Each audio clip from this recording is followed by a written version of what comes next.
একজন বাবা এক অসম্ভব যাত্রা। সমুদ্রের তলদেশে নেমে আসে দুঃসাহসিক অভিযান। ফাইন্ডিং নিমোয়ের প্রথম পর্বে আমরা দেখেছি কিভাবে নেমো অপহরণ হয়ে যায় এবং মার্লিন বেরিয়ে পড়ে তাকে খুঁজতে।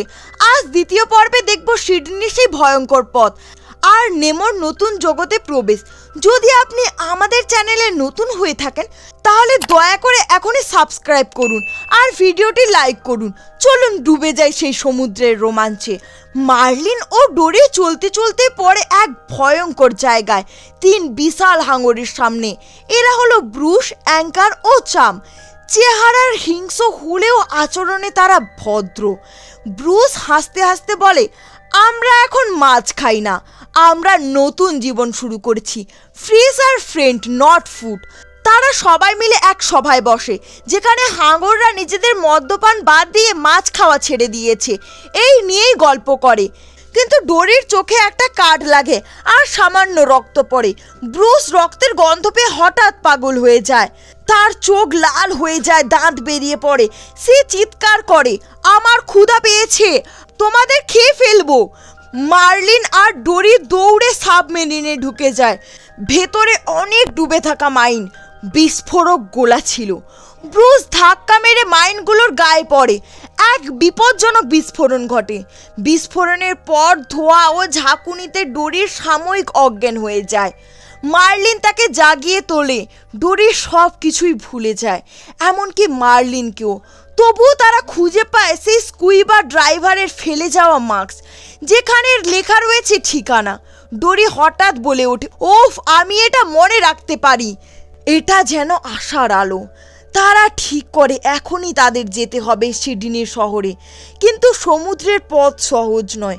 অন্যদিকে নেমো এসে পড়ে এক অ্যাকোরিয়ামের মধ্যে, যা একটি দাঁতের ডাক্তারের ক্লিনিকে রাখা। এখানে তার সাথে দেখা হয় কিছু বিচিত্র চরিত্রের সঙ্গে। গিল, এক রহস্যময় সাহসী মাছ যার একটি পাগনা ক্ষত বিক্ষত। বার্লস, সব সময় বার্লস বের করার মেশিন পাহারা দেয়। পিচ, একটি স্টারফিশ যে গ্লাসের ওপরে সব দেখে। গিল বলে, তুই এখানে নতুন পালাতে হলে আমাদেরকে সাহায্য করতে হবে, ফিল্টার বন্ধ করতে হবে। গিল চায় নেমো এই অ্যাকোরিয়ামের পানি ফিল্টার আটকে দিক, তাহলে পানি নোংরা হবে আর ডেন্টিস্ট এসে পরিষ্কার করার জন্য বস্তার ভেতরে ফেলে দেবে। তখনই তারা সাগরে ফিরে যেতে পারবে। নেমো ভয় পায়, কিন্তু সে চেষ্টা করতে রাজি হয়। তারা চলতে চলতে পড়ে যায় এক জেলিফিশের জঙ্গলে। হাজার হাজার গোলাপি জেলিফিশ সাগরের মধ্যে সাঁতরে বেড়াচ্ছে। ডোরি বলে, খেলার ছলে চল প্রতিযোগিতা করি, কে আগে পৌঁছতে পারে। তারা লাফাতে লাফাতে যাচ্ছে, কিন্তু হঠাৎ করে মার্লিন টের পায় এই মজার খেলা মরণ ফাঁদে পরিণত হচ্ছে। প্রতিটি জেলিফিশের ছোঁয়া মানে বিদ্যুৎ শক। মার্লিন ডোরিকে জেলিফিশের ছোবল থেকে বাঁচানোর চেষ্টা করে, নিজেও আঘাত পায়। ডোরির অবস্থাও খারাপ। শেষ পর্যন্ত মার্লিন কষ্ট করে ডোরিকে টেনে বাইরে নিয়ে আসে। দুজনেই আহত। এই মুহূর্তে আমরা দেখতে পাই মার্লিন, যে আগে শুধু নিজের ছেলেকে নিয়েই চিন্তিত ছিল, সে ডোরিকেও নিজের পরিবারের অংশ মনে করছে। ডোরি আর মার্লিন জ্ঞান হারায়। চোখ খুলতেই তারা দেখে এক আশ্চর্য জগৎ। ইস্ট অস্ট্রেলিয়ান কারেন্ট, ইএসসি নামে একটি প্রবাহে তারা ঢুকে পড়েছে, যেখানে সাগরের সব তরুণ প্রাণীরা মজা করছে। সেখানে তারা দেখতে পায় ক্রাশ নামে এক কচ্ছপকে, যে তার ছেলের সঙ্গে আনন্দে সাঁতরাচ্ছে। ক্রাশ বলে, মজা করো, জীবনটা একবারই।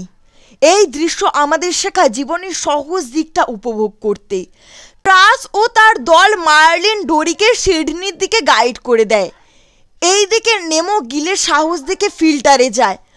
প্রথমে ভয় পায়, কারণ তা চলতে থাকলে সে টেনে নিয়ে যাবে তাকে, কিন্তু সে সাহস করে প্ল্যান সফল করে। ফিল্টারে আটকে যায়। অ্যাকোরিয়ামের পানি নোংরা হতে থাকে। গিল বলে, তুই পেরেছিস ছোট্ট বন্ধু। সবাই খুব খুশি। পাল্টানোর সময় এই দিকে আসছে। ঠিক তখনই ডেন্টিস্ট চলে আসে আর দেখে পানির রং বদলে গেছে। সে নতুন হাই টিচ ফিল্টার বসিয়ে দেয়, যেখানে নোংরা পানি নিজে নিজেই পরিষ্কার করে। প্ল্যান ভেস্তে যায়। সবাই হতাশায়। নেমো ভেঙে পড়ে। একই সময় মার্লিন ও ডোরির অবশেষে সিডনির জলে এসে পড়ে। পরবর্তী পর্বে মার্লিন কি পৌঁছতে পারবে সেই ক্লিনিকে? নেমো কি বেরোতে পারবে? বাবা ছেলের মিলন হবে কি?